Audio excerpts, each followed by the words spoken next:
تحية للجميع. عملية القسطرة أصبحت إجراء شائع جدا هانئيم. القسطرة، أو مثل ما يسمونها القسطرة التاجية عبر الجلد، وباختصار نسميها بيتيسيا. عادة قبل القسطرة المريض يكون مسوي فحص أنجيوغرام، وهو فحص يحدد إذا في انسداد في شرايين القلب. كلنا عندنا 3 شرايين رئيسية تغذي القلب. يتم عمل الأنجيوغرام بالبداية عشان نعرف نسبة الانسداد وتوزيع الانسدادات. وإذا كان الانسداد أكثر من 70% في منطقة معينة، هذا انسداد ما ينعالج بالأدوية. أما الانسدادات اللي أقل من 70% ممكن تنعالج بالأدوية. أما إذا كان الانسداد أكثر من 70% فالمريض يحتاج قسطرة. في القسطرة، عادة المريض يدخل المستشفى في نفس يوم الإجراء، مثلاً في الصبح الساعة 8 صباحاً، وبعدها يتم الإجراء بين الساعة 10 صباحاً إلى 12 حسب توفر غرفة القسطرة والوضع العام. وعادة القسطرة البسيطة مع انسداد واحد تأخذ من 40 إلى 60 دقيقة عشان تخلص. القسطرة يتم عملها عن طريق فتحة صغيرة، ودائماً يسمونها عملية جراحية بالفتحة الصغيرة. أساساً نسميها إجراء تدخلي. ممكن نسويها من مكانين، واحد منهم عن طريق معصم اليد اليمين اللي نسميه شريان الكعبري.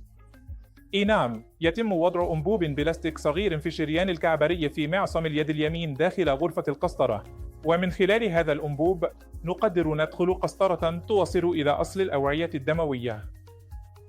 ومن خلال هذا الأنبوب اللي نسميه القسطرة يتم تمرير سلك عبر الانسداد، وبعدين يتم إدخال بالون على السلك نفسه يفصل عند مكان الانسداد ويتم نفخه من الخارج. فهذه هي الخطوة الأولى، حيث يتم علاج الانسداد باستخدام البالون. وبعدين عندنا الدعامة اللي نسميها دعامة الشرايين التاجية، وفي نوع منها يكون مغطى بالدواء أو ما يسمى بالدعامات الدوائية. هي عبارة عن شبكة صغيرة جدا سمكها تقريبا 80 مايكرون أو 60 مايكرون، يعني هي جهاز رفيع جدا وشكله مثل الشبكة.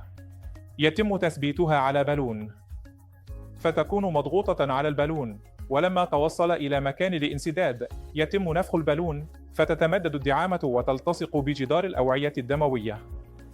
مثل ما قلت، سمكها فقط من 60 إلى 80 ميكرون، فهو جهاز رفيع جدا.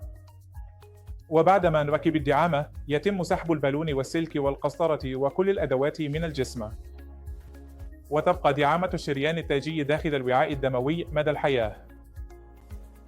أحياناً نحتاج نسوي قسطرة متقدمة ومعقدة جداً. في هذه الحالة لازم ندخل من الجهة اليمنى من الفخذ. بشكل عام، في شريان اسمه الشريان الفخذي نستخدمه عشان نحط أنابيب وقساطر أكبر حجماً لما نسوي قسطرة معقدة.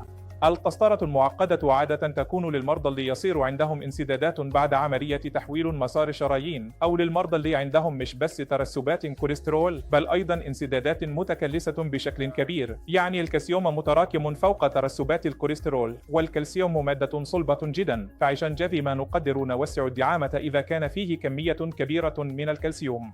في هذه الحالة نسوي إجراءات متخصصة. يجي 4 أنواع من الإجراءات، واحد منهم هو الاستئصال الدوراني للترسبات، وفيه نستخدم رأس ماسي يدور داخل الوعاء الدموي 180 ألف مرة، وهذا جهاز يقطع الكالسيوم إلى قطع صغيرة جدا أقل من 8 مايكرون، يعني أصغر حتى من حجم كريات الدم الحمراء. وبعدها نستخدم البالون، وبعدين نركب الدعامة.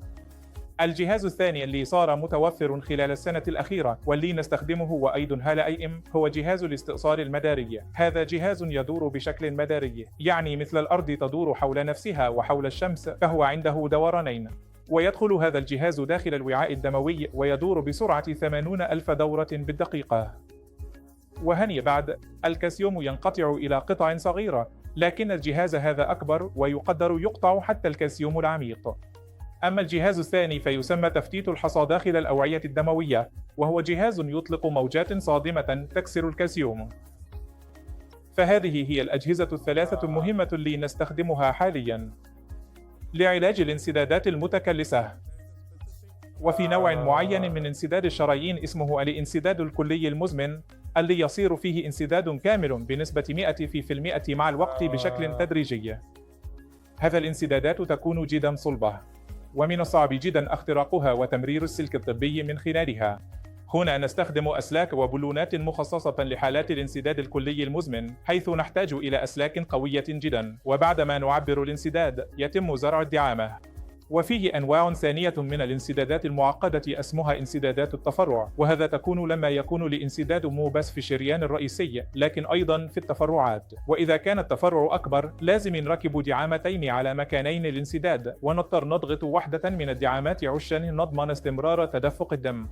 فهذه هي الحالات المعقدة والمتقدمة جدا اللي نستخدم فيها التصوير داخل الشرايين التاجية، بحيث ندخل قسطرة مثل الموجات فوق الصوتية داخل الأوعية الدموية أو التصوير البصري المقطعي أوكت، واللي فعليا تصور لنا داخل الشريان وتعطينا معلومات عن مكونات الانسداد.